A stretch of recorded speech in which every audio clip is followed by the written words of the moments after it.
তো আগের ভিডিওতে অনেক ভাইরা কমেন্ট করেছিল যে খাটের উপর ফোন ঘাটতে ঘাটতে কি করে খৈনি বানাবো আমরা। তো বোতল একটা এরকম রেখে নেবেন আর ফোনটা এরকম ঠেকনা দিয়ে রাখবেন। তো ফোনটা রাখার পরে পকেট দিয়ে খৈনিটি সাবধানতা সহ বের করে নেবেন যাতে কেউ না দেখে, আর গাডারটিও ভালোভাবে খুলে নেবেন। খোলার পরে আপনি হাতের তালুতে চুনটি লাগিয়ে নেবেন।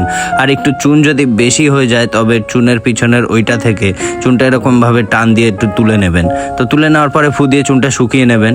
নেওয়ার পরে আপনি পরিমাণ মতো খৈনি নেবেন হাতের তালুতে, যতটা আপনি খেতে পারবেন। তো পরিমাণ মতো খৈনি নেওয়া হয়ে গেলে খৈনির গাডারটা আটকে আবার পকেটে ঢুকিয়ে রাখবেন। আর খৈনি বানাতে বানাতে এদিক ওদিক দেখতেই থাকবেন, কারণ বাবা মা যদি দেখে নেয় তাহলে মেরে গাড় কিন্তু ফাটিয়ে দেবে। তারপর আমাকে বলতে পারবেন না, আমি কিন্তু এর জন্য একদমই দায়ী না। তো খৈনিটি ডলা হয়ে গেলে আপনারা খৈনিটি খাটের নিচেই ঝাড়বেন। যদি খাটের উপরে এক ফোঁটাও যদি খৈনি পড়ে তাহলে আপনার মা আপনাকে ত্যায্যপুত্রও করে দিতে পারে। তো সেটা অবশ্যই দেখে শুনে নেবেন। তারপরে খৈনিটি আস্তে করে গালে তুলে নেবেন। আর ভিডিওটি ভালো লাগলে লাইক করবেন।